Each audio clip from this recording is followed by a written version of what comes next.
ठीक है, ये सोचो, तुम एक विशाल मेटल ट्यूब में बैठे हो, हजारों फीट जमीन से ऊपर, और किसी तरह ये आसमान से गिर नहीं रहा है ना कमाल? आज मैं तुम्हें बताऊंगा एयरप्लेन्स कैसे उड़ते हैं, इसके पीछे की रियल साइंस। ट्रस्ट मी, ये जितना तुम सोचते हो उससे ज्यादा कूल है। तो सीधे सवाल पर आते हैं, ये मैसिव मशीन्स असल में जमीन से ऊपर कैसे उठती है और वहां टिकी रहती है? इसका जवाब सिर्फ एक चीज में है, एयर। चलो पंखों से शुरू करते हैं, क्योंकि वे यहाँ रियल एमवीपीज हैं। एयरप्लेन विंग्स को एक स्पेशल शेप में डिजाइन किया जाता है, जिसे एयरफॉइल कहते हैं। एक पंख को साइड से देखो, ऊपर से कर्व्ड होता है और नीचे से फ्लैट। जब प्लेन रनवे पर तेजी से चलता है तो हवा कर्व्ड टॉप के ऊपर तेजी से चलती है और नीचे धीमी हो जाती है। अब यहां मैजिक होता है। बर्नौलीज प्रिंसिपल के अनुसार तेजी से चलने वाली हवा का प्रेशर कम होता है, तो पंख के ऊपर का प्रेशर कम हो जाता है और पंख के नीचे का ज्यादा प्रेशर प्लेन को ऊपर धकेलता है। वो ऊपर की फोर्स, उसे लिफ्ट कहते हैं, और लिफ्ट ही प्लेन को आसमान में रखता है। पर रुको, अभी और भी है। प्लेन्स को सिर्फ लिफ्ट ही नहीं, थ्रस्ट भी चाहिए। जेट इंजन प्रोपेलर काम एक ही है, प्लेन को आगे धकेलना इतनी तेजी से कि पंख अपना काम कर सके। अब उड़ने का मतलब सिर्फ ऊपर जाना नहीं है।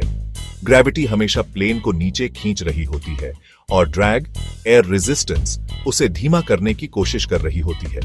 तो ये एक बैलेंसिंग एक्ट है। इंजन्स ड्रैग को दूर करने के लिए थ्रस्ट देते हैं और विंग्स ग्रेविटी का मुकाबला करने के लिए लिफ्ट पैदा करते हैं। जब सब कुछ हार्मनी में होता है तो प्लेन आसमान में स्मूथली क्रूज करता है। कंट्रोल की बात करते हैं। फ्लैप्स, एलेरॉन्स, रडर्स, एलिवेटर्स, इन्हें एडजस्ट करके वे प्लेन को क्लाइंब, डाइव, टर्न और सेफली लैंड भी कर सकते हैं। ऐसा लगता है जैसे एयरप्लेन के हाथ पैर हैं और पायलट हर चाल को डायरेक्ट करने वाला ब्रेन है।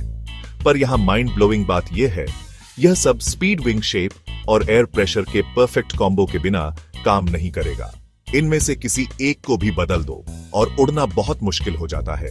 इसलिए टेक ऑफ और लैंडिंग इतनी इंटेंस होती है, पायलट उन सभी फोर्सेस को एक साथ मैनेज कर रहा होता है।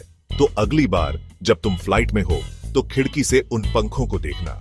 हर कर्व, हर फ्लैप, हर छोटी डिटेल एक वजह से है। सब मिलकर तुम्हें बादलों के ऊपर उड़ाने का काम करते हैं। और ये लो, एयरप्लेन्स कैसे उड़ते हैं, इसके पीछे की साइंस। ये मैजिक नहीं है, पर ऐसा लगता जरूर है। अगर तुम्हें यह ब्रेकडाउन पसंद आया तो उस सब्सक्राइब बटन को दबाओ ज्यादा साइंस के लिए, जो तुम्हें यह सोचने पर मजबूर कर दे, वेट व्हाट। देखने के लिए धन्यवाद और मैं तुम्हें अगले वाले में मिलूंगा।